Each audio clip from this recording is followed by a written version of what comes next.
Bismillahirrahmanirrahim. Assalamualaikum warahmatullahi wabarakatuh. Malam ini kita bicara tentang tawakal.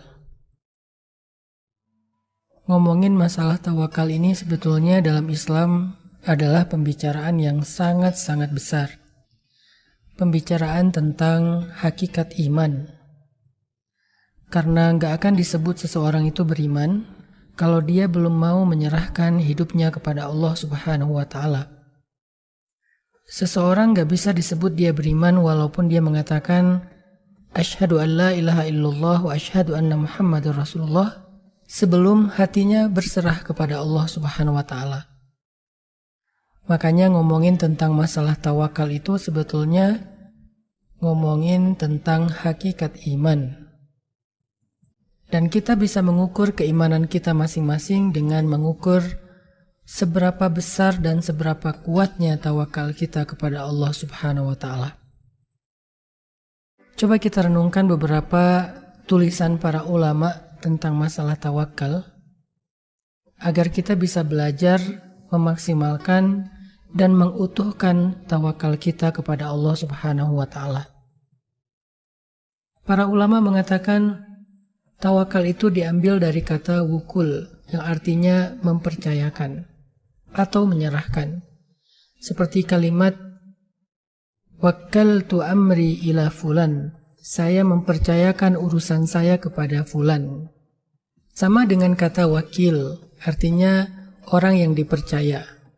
Sehingga dari pemaknaan ini kita belajar bahwa makna dan hakikat dari tawakal itu adalah ketika hati kita bisa tenang menyerahkan urusan hidup kita kepada Allah Subhanahu wa Ta'ala.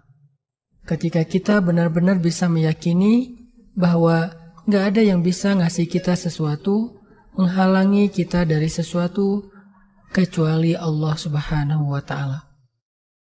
Apabila hati kita sudah benar-benar bisa meyakini bahwa Allah lah yang bisa memberi kita kebaikan, yang bisa menghalangi kita dari keburukan, lalu setelah itu kita menjadi tenang, maka saat itulah kita mulai bertawakal kepada Allah.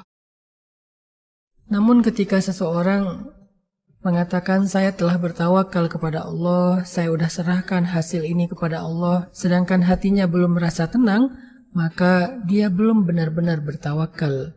Karena tawakal bukan ibadah zahir, tetapi dia amal batin. Tawakal gak bisa diukur dengan kata-kata yang kita ucapkan secara lisan, tetapi dia diukur dari rasa tenang yang ada di hati seorang hamba.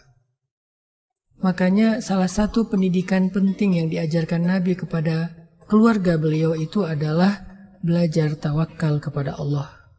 Ketika satu hari Nabi sedang berkendara dengan ponakan beliau yang bernama Abdullah ibnu Abbas, seorang anak kecil dari keluarga besar beliau yang tumbuh di dalam rumah Nabi, yang tumbuh dengan tarbiyahnya nabawiyah.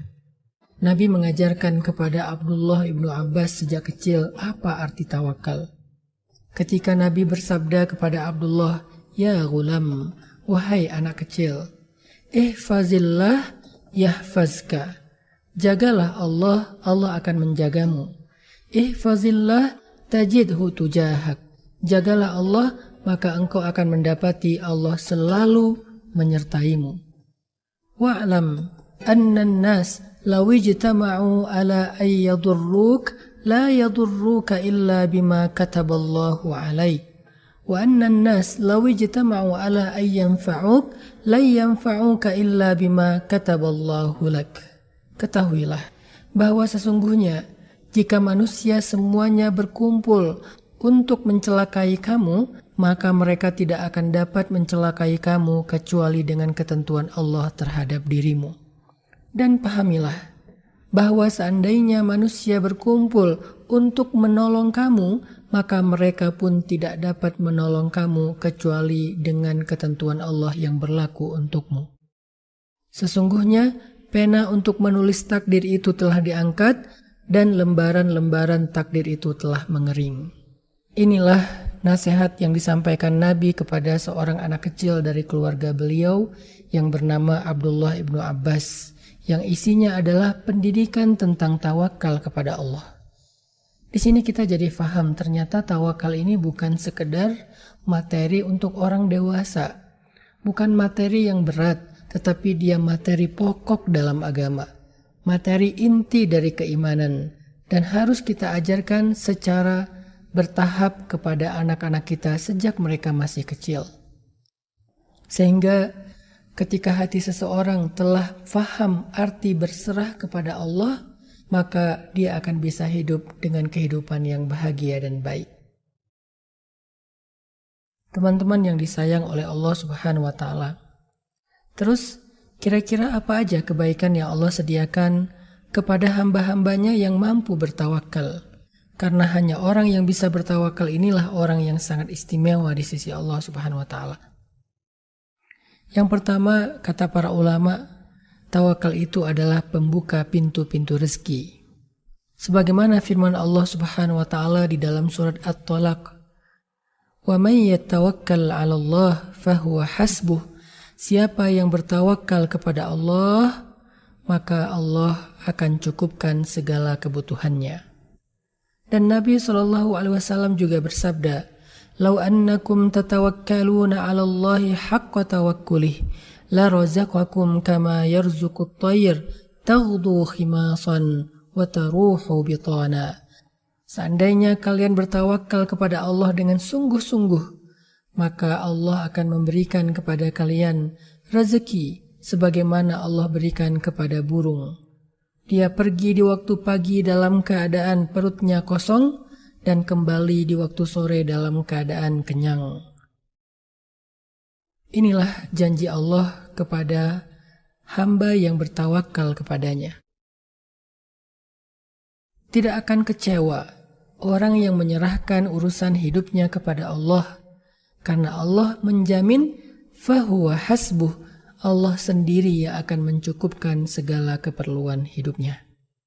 Yang kedua, orang yang mampu bertawakal kepada Allah dengan sebenar-benar tawakal, maka Allah akan memasukkan dia ke dalam surga tanpa hisab, tanpa azab.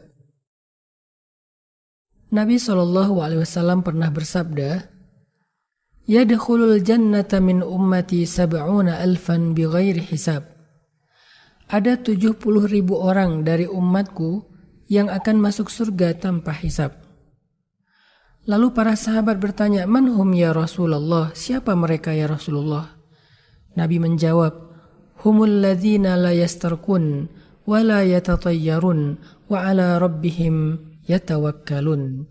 Mereka adalah orang-orang yang tidak datang ke dukun untuk dijampi-jampi atau menjampi-jampi, tidak percaya kepada ramal, dan mereka adalah orang yang senantiasa bertawakal kepada Rabb-Nya.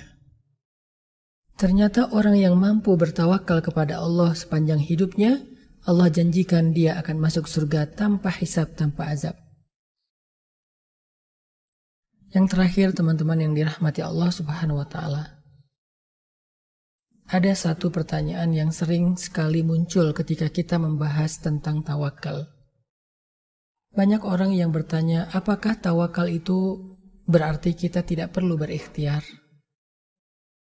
Kalau kita merenungkan hadis Nabi tentang burung tadi, bahwa jika seseorang bertawakal kepada Allah dengan sebenar-benar tawakal, Allah akan berikan kepadanya rezeki seperti Allah berikan rezeki kepada burung.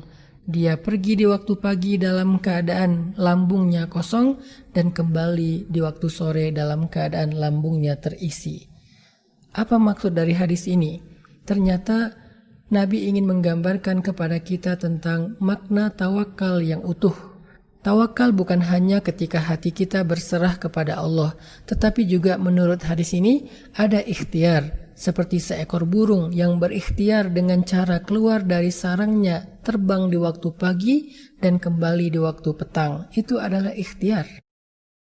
Tetapi bukan berarti kita bergantung kepada sebab dan ikhtiar. Hati kita harus senantiasa bergantung kepada Allah, walaupun tangan dan kaki kita berusaha mencari yang terbaik dalam kehidupan kita.